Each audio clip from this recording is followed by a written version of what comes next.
So in the first part of this introduction to the poem, we looked at the contrast between the two men, the man who's under pressure from work and the man who's the hippie, the drifter, the hitcher. And the last thing I said there was that we kind of assume in the first stanza that this man is feeling quite stressed by his life, but actually all it says is I'd been tired under the weather. Because when we get to the third stanza and we find that the man kills this other man but doesn't even swerve, we wonder how stressed the man was, or whether the way in which his anxieties manifest themselves is in this cold-blooded act of murder.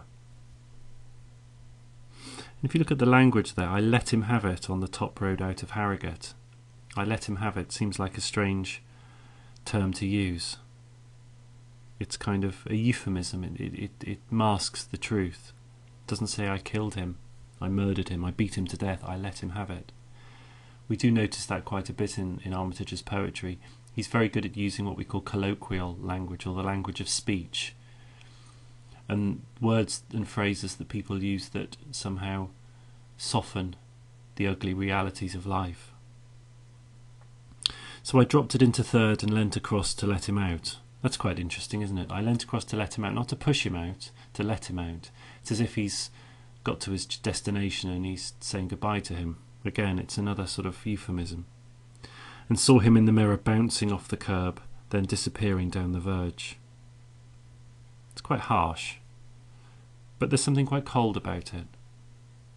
There's very little emotion in this poem. It's told in a very clinical way. I saw him in the mirror bouncing off the curb, then disappearing down the verge, as if he's just dropped something out of the car which is not human. And he kind of looks back to see this thing that he's accidentally dropped out of the car. And then again, we get this sort of what we call, in many ways, a non sequitur. A non sequitur, N-O-N-S-E-Q-U-I-T-U-R. A non sequitur is something that it means does not follow. And in a sentence, we get two sentences. He's disappearing down the verge. We were the same age, give or take a week. That doesn't really seem to follow what he's just seen. He has this thought about the age, but it doesn't really link to watching him bounce down the curb. And again, it's the same for the rest of the poem. He said he'd like the breeze to run its fingers through his hair. It was 12 noon. The outlook for the day was moderate to fair. Stitch that, I remember thinking. You can walk from there. And that strange, slightly jumbled ending. And we saw that slightly jumbled ending with gooseberry season. Because at the end, across the meadow, on the count of 4, threw him over the border. This is not general knowledge except in gooseberry season. Can you see the way in which the narrator jumps from one thing to the next?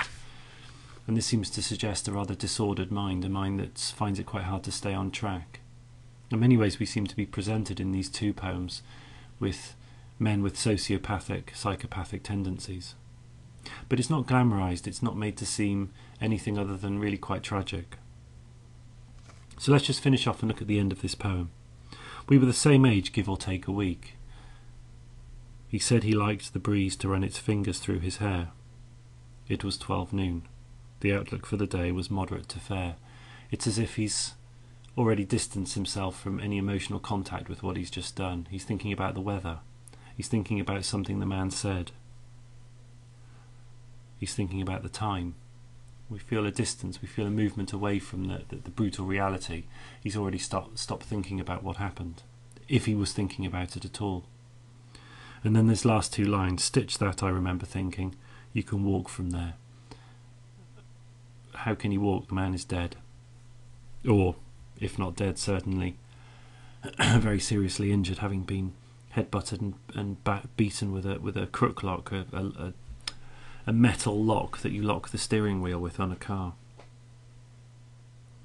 So this man seems to be rather divorced from reality. Is it because of his stress of his job? Well, we're not really sure, and again, like so many of Armitage's poems, we're left scratching our head a bit. In the next podcast, what I'll do is I'll look a little bit more at the language and the structure of the poem.